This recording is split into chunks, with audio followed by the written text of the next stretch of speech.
If you enjoyed the channel and our video content and would like to support us, you can do this in a couple of ways. You can sign up to our Patreon site, which is a monthly subscription to one of our 4 tiers, each giving you something different from early access interviews up to exclusive unseen footage. There's also the option of a one-off donation via PayPal, which allows you the option to donate an amount of your choice. Both options really help to keep this channel going and to continue putting out regular content for you good folk. So please take a look at aircrewinterview.tv/donate, and I thank you in advance. Thank you and enjoy.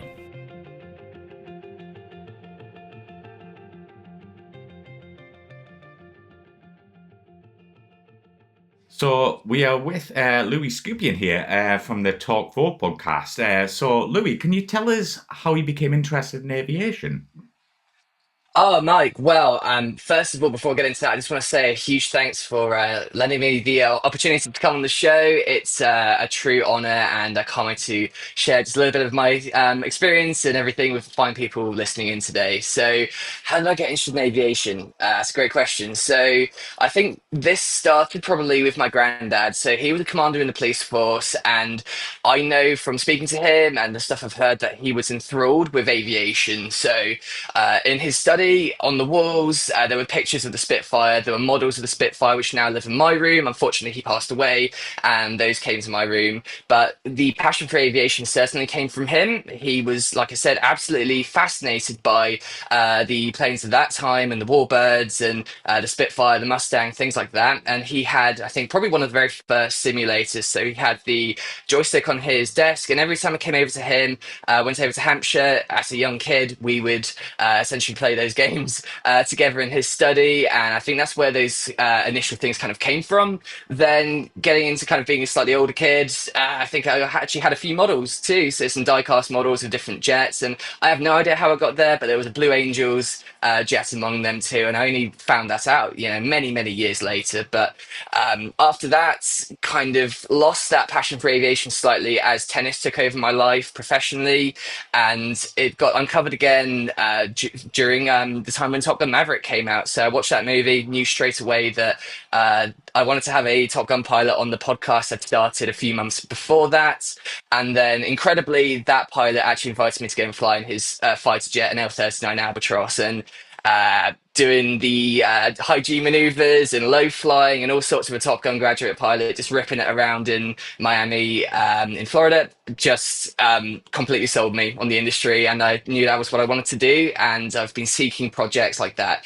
ever since, making documentaries, podcasting with pilots and commanders in the military, and flown some cool stuff. And there's some even cooler things coming up later this year. So yeah, I guess that's my 2 cents on how I got interested in this industry. And it is fantastic. Yeah, absolutely. Well, I'm going to get stuck into that. But yeah, so can you tell us where the idea from your podcast came from? Because I've listened to many of your guests and your podcast, and it's absolutely brilliant. So if you can maybe share where the idea came from and how you got to be where you are at the moment. Thank you, sir. I really appreciate the kind words there. So, the podcast came from an idea to create a shorter form podcast, knowing that podcasting was coming on the scene pretty strong and it was doing really well. But typically, it was only sort of audio only based when I first saw podcasting, and it was kind of a thing that was just kicking off really in the industry. And since then, it's gone massive, and the kind of video interview style has obviously kicked into place a lot more since that initial beginning of just audio only stuff. But I recognize that the typical podcast in the traditional old style was many, many hours long. And I know several podcasts do have that traditional thing there, but I came to realize that myself included, but also the kind of people I wanted to speak to, just simply didn't have those lengthy hours really in the day to just spend on the podcast, sitting down and chatting really, unless you had a very high value podcast that would bring them, millions of views essentially. And starting a podcast, you just know that's not going to happen. So how do you make something like this really enticing to someone who is super busy, their time is incredibly valuable, and coming on the podcast at the beginning is probably not going to be of enormous benefit to them? You make it shorter. So that's why it was called Talk 4. It's 4 quick fire questions for unique and interesting people. And that's the concept I started out with. Beginning that the episodes were typically 10 minutes long, 15, 20. And since that time where we first began, I've changed the format. So it began audio only. Took me about 36 episodes to get the video feed going and get a webcam on the go. Probably took me that same amount of time to actually not sound like a robot on each episode too, which, looking back at those first episodes, just sounds terrible to me. But Yeah.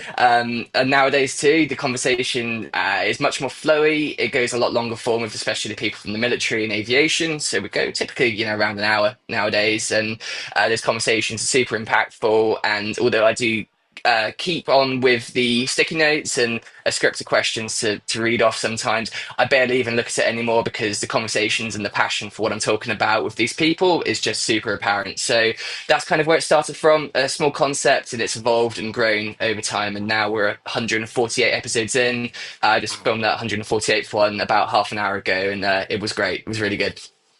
That's awesome. So, can you tell us who your first guest was, and how did you like procure that? Like, obviously, like I know, but like when you're like just starting off, you're like, where do I start? So, can you tell us about your first guest and how you got that person?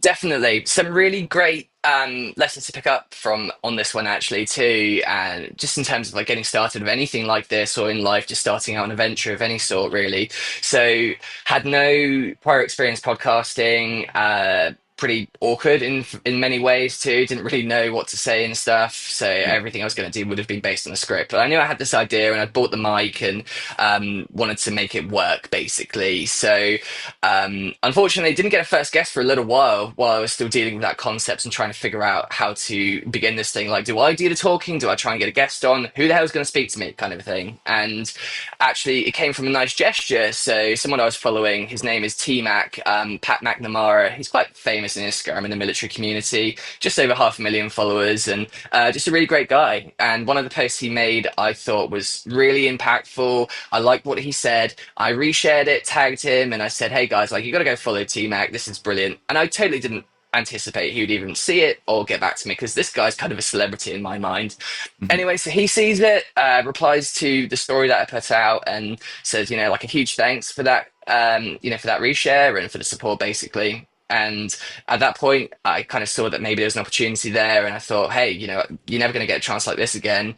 Let's give it a go. So I made a pitch. I sent him a message, and I said, hey, like, I've just started a podcast, and I'd love to bring you on there if you've got 10 minutes of your time to speak and answer a few questions. It will be, a very quick one. Can you do it? Certainly didn't mention it was episode one. Certainly didn't mention there were 0 subscribers and potentially absolutely beyond no benefit for this guy to come on and speak to me.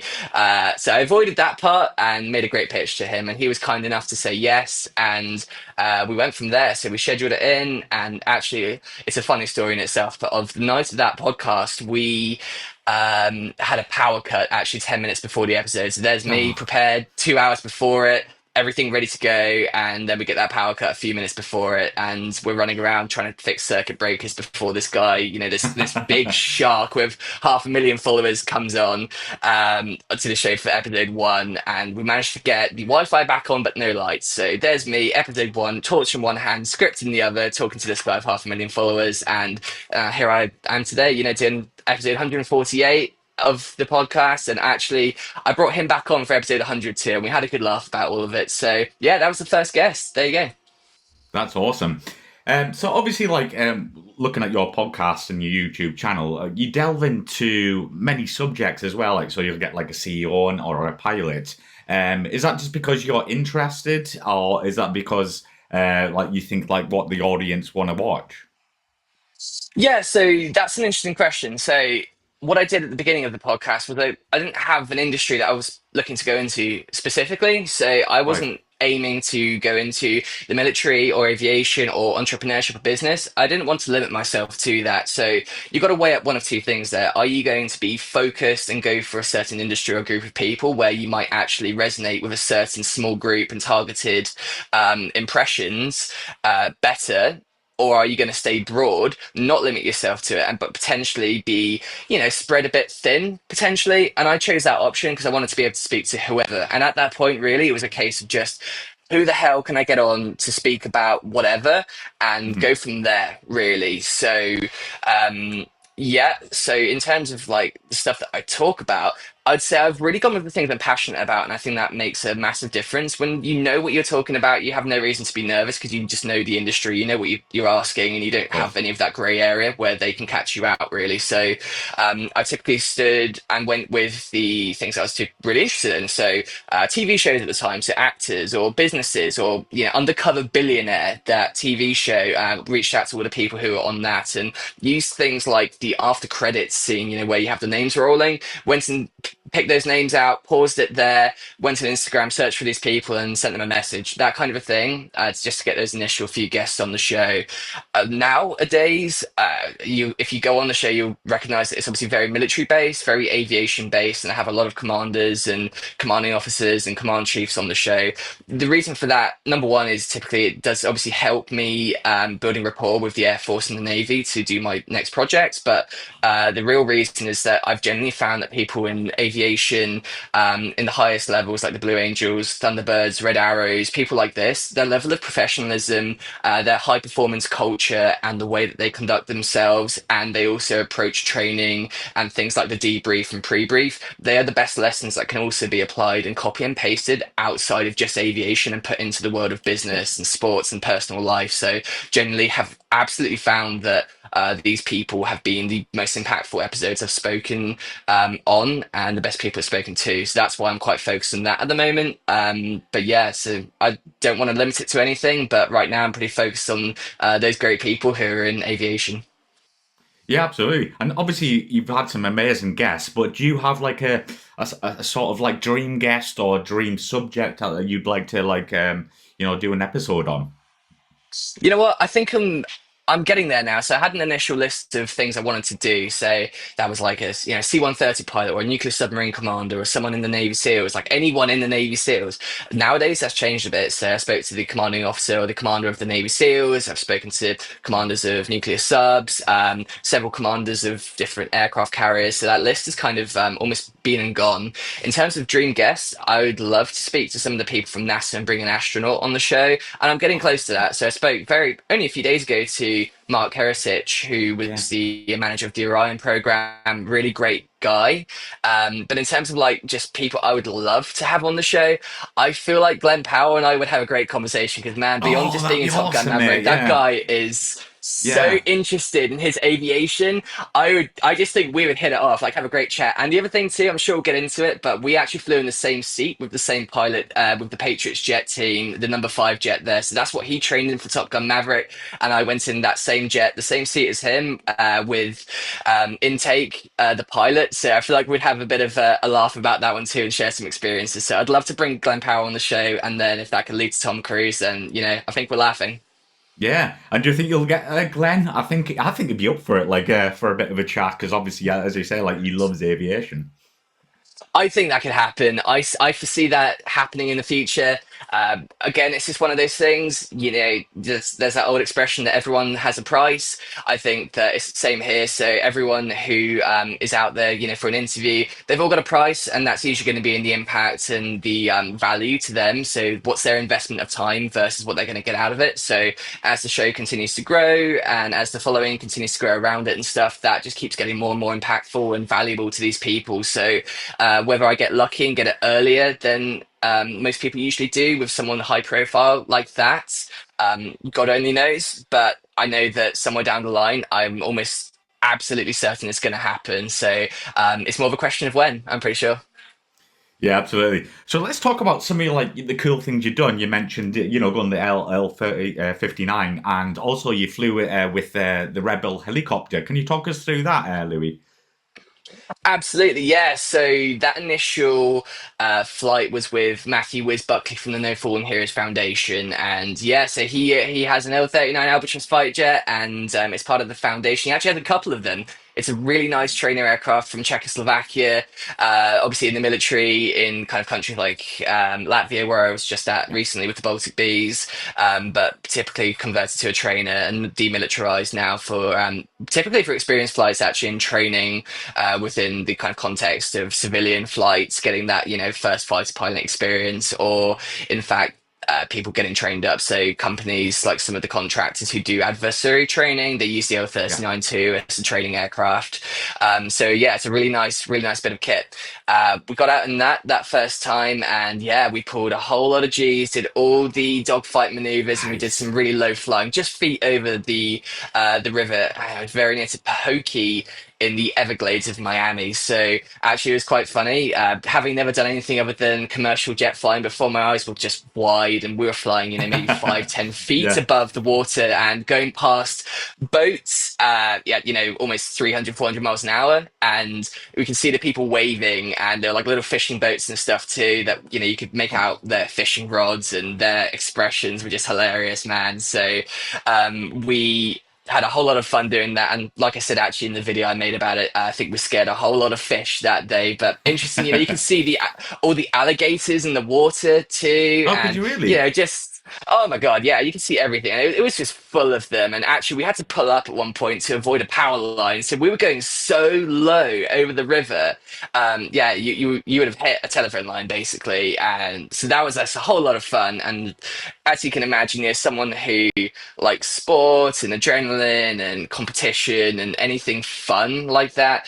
Mhm. And having never done anything like that before, other than, just sports and tennis and stuff, I was just completely sold on it after that experience. And after that, things started to get real interesting. So I got a very, very similar offer from Aaron Fitzgerald, actually from Team Red Bull. So if anyone's been to any of the Sun and Funs or the Oshkosh or things like this, or anything even on the beach, in San Diego or whatever, you would have probably seen the Red Bull helicopter ripping it around, doing flips, front flips, and wowing a whole lot of people.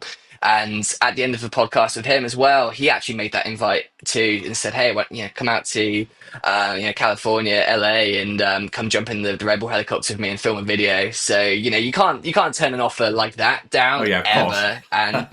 And so yeah, I got myself out there as soon as I possibly could to LA, and yeah, it was a surreal experience. I mean, I'd love to talk about what that felt like, because I think when you watch it versus when you're actually in there, it's like pretty different experience. But we got out of Oxnard Airport, and then we went up over the ocean, and then it was a beautiful day, and we did loops, barrel rolls, front flips, back flips, bow turns, everything that you can do in the Red Bull helicopter that you'd see in the air Wow. shows. So we had a whole lot of fun doing that.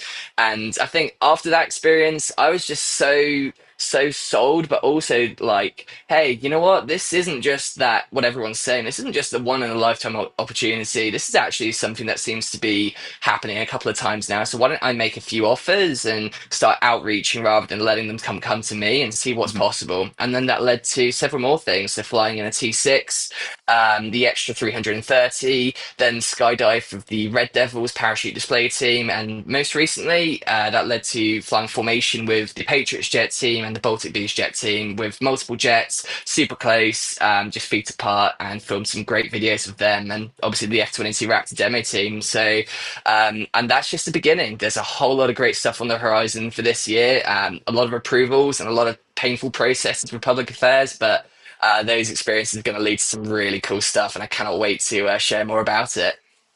Yeah, absolutely. And you must have to pinch yourself like sometimes it's like, okay, this is like what I'm doing for a living now, kind of thing. Like, and you're going up flying. It must be absolutely incredible, Louis. It is. I like to say to people, so it's very difficult to explain the feeling of it. So I know that a lot of aviation people listen to your podcast, so I might be preaching to the choir here and them going like, duh. But if anyone here hasn't actually had that experience of flying in a jet and stuff before, there is no feeling quite like being upside down, looking up at the world and just seeing that rotation. Because when you're flying in something like an L-39 or an aircraft like that does aerobatics and loops and stuff, you get to the top of that loop quite high up and the engine starts to stall out. But that doesn't sound like an engine car stall or something. It's very quiet. It all goes pretty quiet for a minute after all that Mhm. rush of the wind and stuff. And then you've got that moment where you go zero G or below zero G. So then You feel completely weightless. In fact, wires and stuff, or if there's anything around the cockpit, it starts to kind of float up, and then you've got this like zero G moment, which is really just surreal. But you're looking up at the world, and actually, there's been a few moments doing that where I've just looked up and just thought, "How is this real?" And you kind of expect yourself to wake up in a minute, and then the G's come on, and then you remember, "Oh yeah, no, I got myself into this mess," and then it's back to reality. But yeah, there are moments of just absolute perfection and true magic in flying these things and doing these kind of experiences, and you just can't um, adequately describe it or make someone feel it until they go and do it themselves. And I always say to people around here, as much as I possibly can, that even if you don't want to do it, at some point in your life, you gotta have that experience. You gotta just do it, even if it's just that one time thing where you can just go and tell the kids about it, or just have a laugh and say that was horrible. You got to do it one time and look up at the world upside down in the sky. That's what I think. Yeah, absolutely. And before we move on to your book, so can you share any of the projects that are coming up this year, Louis? Or is that all You know what? still You know what? secret? I'd absolutely love to. So I don't want to prematurely give away too much, because what I've found is, it's one of those great lessons, and I learned this in tennis too. I built up the reps for dealing with things like this, but there's been a few things that were surefire. People saying, "Yeah, good to go," that kind of a thing with different projects and aircraft, and then it just doesn't work out, or they stop replying, or it doesn't Mm. work out how you expected it to. So you never quite know. And like I've said to my parents a few times, I'm never going to celebrate too hard until I've got an engine underneath my feet, or between my legs, basically. Yeah. So there's that. However, the other side of it. So I'm planning a really great trip this summer, and it's going to be a multi-pronged attack, and I'm still working all of the different elements of it, but without giving too much away, it should involve one of the rescue wings in the US Air Force flying the Black Hawk and the C-130, doing some real life search and rescue missions and documenting with them, which and that's starting at the top of the beach, basically. Then we're going to head down, and I'm hoping we're going to do a piece at a legendary Air Force base, potentially flying some frontline fighters. And to give a little bit away, it might involve some of the shuttle profile landings, and also doing some tower flyby too, and some very cool jets. And then hoping to round that off with going down to San Diego and stepping on board one of the carriers down there too, after a connection with one of my great podcast guests who kindly invited me onto the ship to do some filming for them. So there's going to be lots of great projects coming up. And later this year, we've got that frontline fighter booked in as well for the winter, and can't wait to share more about it. But it's a sports car. It's not a fighter jet. It's a sports car. It's a Bugatti, pretty much. And I think everyone's dream to fly one of those one day. So as long as that happens, I'll be a happy boy. But like I said, I'm not gonna explode with excitement too early until I've got something. Until I've got an afterburning engine behind me, basically. Yeah. Watch this space, eh? That's it. Yeah, no, it's very exciting, but God knows if it's going to happen or not. But yeah, we will see. We will see. Several prongs on that attack. So there's two reasons. One of them is purely selfish. The other one is in kind of service of people as well, and just trying to make fill a gap, basically. And I think a lot of great ideas start like that too. So you see a problem or something that could be filled, and then you go and fill that gap with a product, or something along those lines, or an idea. So the selfish reason was, I've always wanted to write a book. I've never known what to write on, really. Never really had a reason to write exactly, and I'm 22. What the hell does Louis have to talk about, kind of thing. And the other selfish reason was that running a podcast can be tough sometimes. You got to self-fund a lot of stuff. Getting the camera gear and the equipment initially, that's a bit of an investment. Promoting episodes, it's not easy to market, so you got to run ads, you got to get inventive with it, and you got to put some money into. So I was hoping for a little bit of a product at the back end of the podcast, so when someone comes on, here's the episode, really likes it, they're going to go and get the book too, and that just pitches in a bit to my budget. The service kind of side of it too, to try and make something really good, was that recognizing that actually podcast episodes have a lot of the ums and ahs, they have a lot of waffle, a lot of talk that maybe doesn't need to be in the episode too. And a lot of people maybe don't even have that hour, or that 20-30 minutes to go and listen to something, or maybe they don't even like that. Maybe at the end of the day they've seen so much screen and had their AirPods in for so long, they just want to feel some paper, you know? So, Yeah. how can I make something off the back of these 100 odd episodes that I've done and create something really good that fills that need? So, that's what I did. I took 30 of the episodes from the podcast that I thought were really impactful, and I'm intending to do more like this too. So, everyone who's been on the Brilliant. show is going to get a chapter. But 30 episodes of the podcast with really impactful and high profile people, and kind of like the concept of the show, not limiting it to any specific industry or reason for writing it. So it's not about aviation, it's not about business or being successful. It's more about just life lessons and life skills. So taking the best lessons from that whole episode, the best info that those guys and gals gave, and crunching them down into 150 secrets to greatness, which is what the book is called. So 30 chapters. Five of the key takeaways from each episode in each chapter, and then beyond just talking about what that thing was that they spoke about, which is really impactful. It's also about my take on it, so how I interpreted it, and then going into how it actually applies to you. So some great examples from today's podcast, but how does actually a fighter pilot apply to mum at home, kind of a thing, or their Yeah. experience? How does that apply to people like that?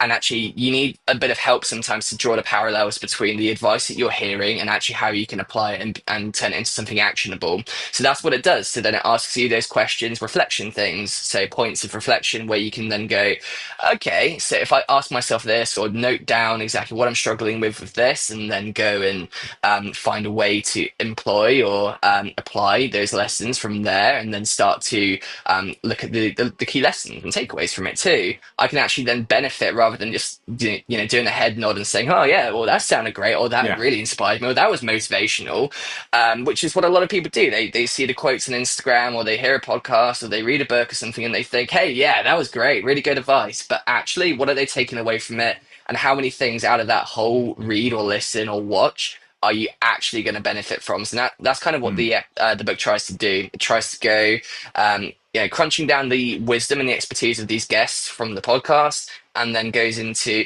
how does that apply to you? How can you actually be actionable and take away from this, and then start to apply, and then a bit of kind of like reflection points to sort of give you that light bulb moment if you need it too. And then the other thing too is it is quite military based, it is quite aviation based, and actually. Again, I've got a foreword from a former Blue Angel, John Fizzle-Fay, who is a great guy, and yeah, there's a lot of the military and aviation and fighter jet theme in there, which people I'm sure will appreciate for sure. But again, that ties back to the podcast too. Just found that people in this industry doing this job and stuff, their high performance mindset and the things that they do are second to none and should be applied and copy and pasted rigorously into the business world, sports world, and even family. Yeah, absolutely. And I think that, like over the last couple of months as well, you've done a couple of book signings. That must have been really fun to engage with actual the public and the viewers who were actually buying the book. Yeah, that was really good fun. So yeah, those were a couple of author talks at some of the local libraries, and yeah, it was weird. I think it's quite funny though because you wouldn't guess this because me, pretty you know. I can be self-conscious at times. I'm a little bit more introverted than extroverted. My job, doing tennis, doing the podcast, has kind of turned me from an introvert into a bit of an extrovert. But I think I'm probably a little bit more introverted than I am, and I Yeah. think that's fine.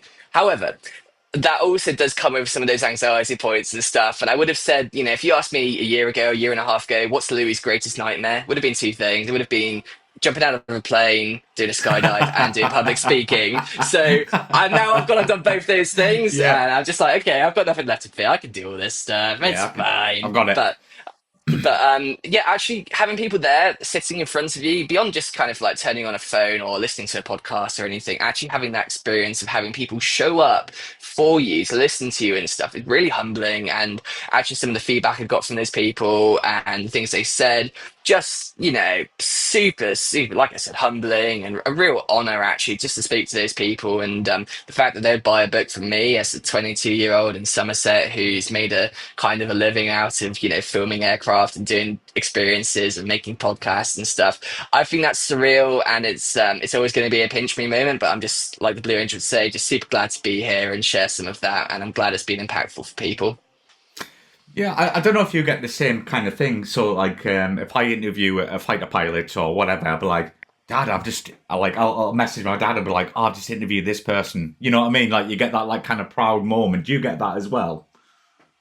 Oh my God, yeah, absolutely. So, I mean, I think that works both ways, right? So, I think when I bring these people onto my show, so the guests I bring on, the caliber of them and the military commanders and people who are, carrier air wing commanders or rear admirals and stuff like recently, or people from NASA, there's always that kid in me who gets off the podcast, turns the lights off, stops the recording, and then kind of runs downstairs and is just like, Yeah, I love it. It's just so surreal. And I think that is exactly why I would be, and I have done several times, I'm glad to do an 11 p.m. or an 8 a.m. podcast on a Sunday after a massive work week. And I wouldn't even bat an eyelash at it because it is the best thing to do. And I am so incredibly passionate about doing it.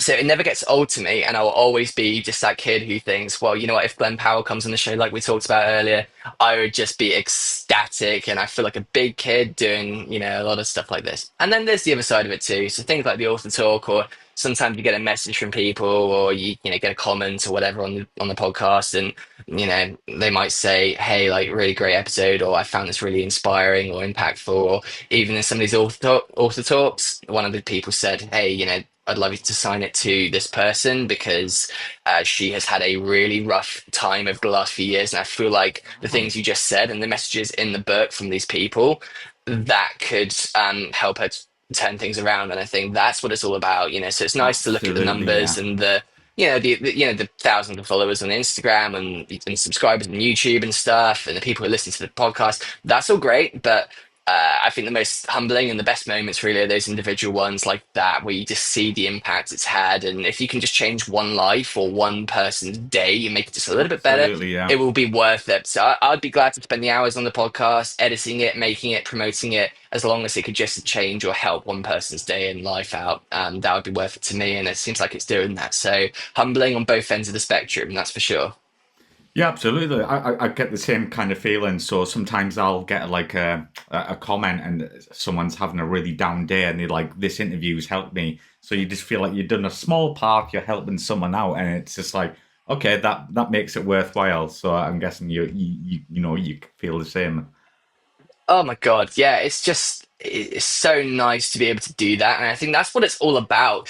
I don't know what, I mean, I'd love to hear it. So please answer this question. I'll ask it in a minute, but I'd love to know what your reason was for starting this. But I think it's just really interesting to think about, like, why did we start this? Did we do it for ourselves, or did we actually do it partially or entirely because we want to actually share great stories and help people and provide great content? So, I'm very proud about my content. I want to make it a great experience for the people listening so that they can then come on, hear incredible leaders and people in command and people who have great experience, who have amazing things to give, and share that. I know there's a lot of podcasts out there that go for what we, youngsters like to call the clout kind of a thing. So you'll see these emerging people, the trendy people on the internet, on social media and stuff, who are viral. Like that girl, the blonde girl, I forgot her name, Haley Welch and stuff. Yeah, people like her. I'm not throwing shade at her, having a dig at her, but there's a lot of podcasts that would just go to those people because they know it's going to make them a ton of views and bring them a ton of subscribers, but they're actually compromising on the fact that actually this person, their morals, or the thing that they're sending, or the message, it isn't actually a good one. So I think for me, I want to, even if it's got no upside for me, if the person has, very low following and actually sending out this episode is only going to reach my own subscribers and followers, as long as that provides them with great morals, great insights, and makes them a better leader, husband, mother, wife, child, whatever. Just makes the person better and gives them some good ideas and puts, because I'm kind of going off on a tangent here slightly, but I just think nowadays social media and how all of that is. You got to be so careful, and you got to guard what goes in your ears. So, when you think about your AirPods, they're kind of like a portal almost to this digital realm, and you've got to guard what goes through there because it affects and changes your mind and your whole outlook on life and your mood completely. So, you got to think, what are your eyes like processing each day? What are you reading? What are you hearing? What's going into your ears? And I think that's so important. And I think it's a great and very honorable and good thing to do, and a service to humanity nowadays, to be able to create audio and content that actually promotes true good values and morals that make people better people and humans, really. But I'd love to know what your reason was as well. Like, why did you start this? What was your initial Um, kind of thought to doing it? so like I did it because it's fun, and Yeah, yeah, it's fun. Like I get to chat to it like as you do, like amazing people, and then you just put out to the viewer, and they're gonna get something enjoyable as well. Because I always think there's enough yous out there that are gonna enjoy whatever your questions, whatever you put out there. So essentially, it's fun. Like it's yeah, fun. Like for me, that's the main process. Obviously, it does make me money because it's my job. But yeah. essentially, yeah, I like, and I do like, as I mentioned, when you get like a message and it says, "Oh, you've really helped me out in a difficult position." I watched your interview and it's just made me that 5% better. It's great. Yeah, So yeah, that's what. absolutely. Yeah. I completely agree. And you're right, it is fun talking to these people, following that passion, being able to speak on subjects that you enjoy, and also not just do it for yourself, but also have, Yeah. a load of people who are uber interested in the same thing that you're talking about and build that community and see that community growing and stuff around the industry. I think that's a really beautiful thing. And it's a great honor to be able to do that and not only talk about stuff but also talk about the things that you as a kid or you as an adult would deeply enjoy. I think that's a really great thing to be able to do. And also, on the book front, one more time as well, a really nice experience I got to have was a guy who was on the podcast a while ago, Mark Devine. So he was the guy I was speaking about, a former commander of the Navy SEALs, actually, and he's an author. And actually, my parents bought me his books many years ago when I was a lot younger to read to help me on my tennis career. So I think they were called like not Extreme Ownership, that's Jocko. Way of the Seal, that's one of them, and there's another one too. Yeah, Way of the Seal and How to Train Like a Navy SEAL. I think those two. I may have got that slightly off, but that's the gist of it. And read those books a lot younger. I know they helped me out a lot in my tennis career, just building those reps and figuring out exactly how to be mentally tough and apply the lessons from the world's most elite, really fighting force and special forces. And going out of that, actually, it was so nice to write a chapter about Mark Devine, actually, who was the author of those books, and then him promote the book for me. I got to send him out a copy of it, sign a copy for him, and like he posted Wow. about it, Yeah. said he really enjoyed it, and he went and read that too. So this guy who was like a almost like a the paper mentor to me in a book that I really enjoyed reading about when I was a lot younger, having that experience to send that out to him, a piece of my world and my experience, which probably some of it got shaped by the experience of reading from him and stuff too. So it kind Mm. of had that full circle moment, and that was a deep honor. And very grateful to Mark as well for receiving that book and giving it a read. So yeah, things like that makes it all so worthwhile. That's for sure.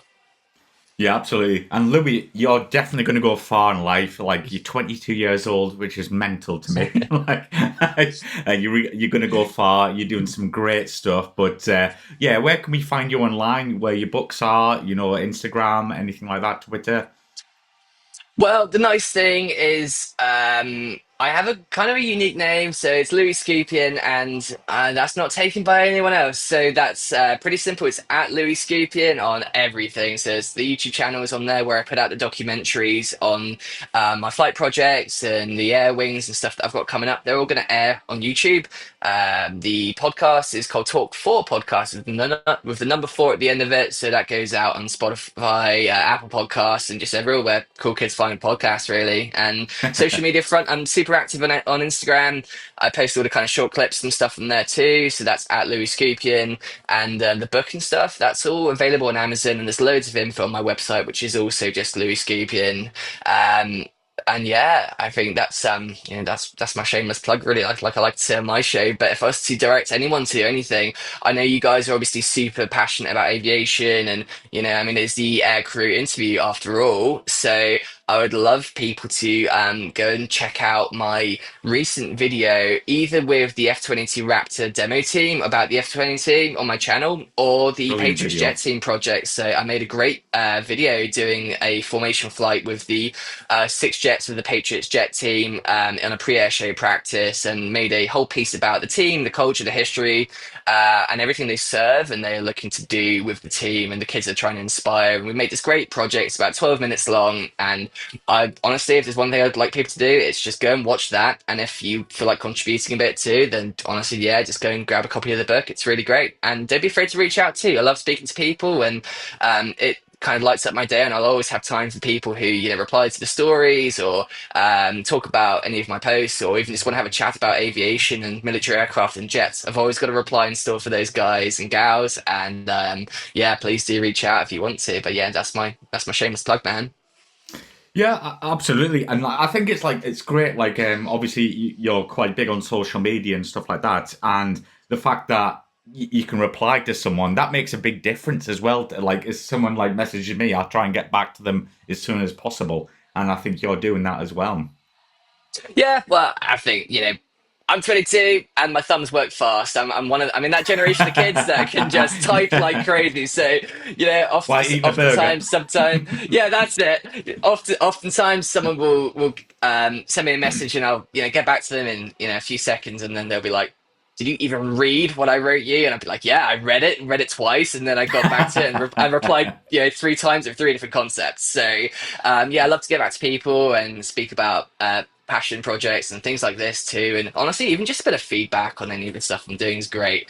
I'm not ever going to be one of those people who's I try to stay as humble as I possibly can, and Absolutely, yeah. if anyone ever has constructive feedback or things, hey, you know what, Louis, you're kind of missing out on a trick here. You could be doing a bit of content regarding this, or if you wanted to speak about this particular thing that happened, or do something a bit different, or edit it in a different way, or just anything. I'm always open, and I'll always try and reply to people as fast as I can. And it's a pleasure to connect with this community of people, because the truth is, aviation is a beautiful, beautiful community of people with a shared passion. And I believe the world would be a much better place if people could connect on shared passion. That's for sure.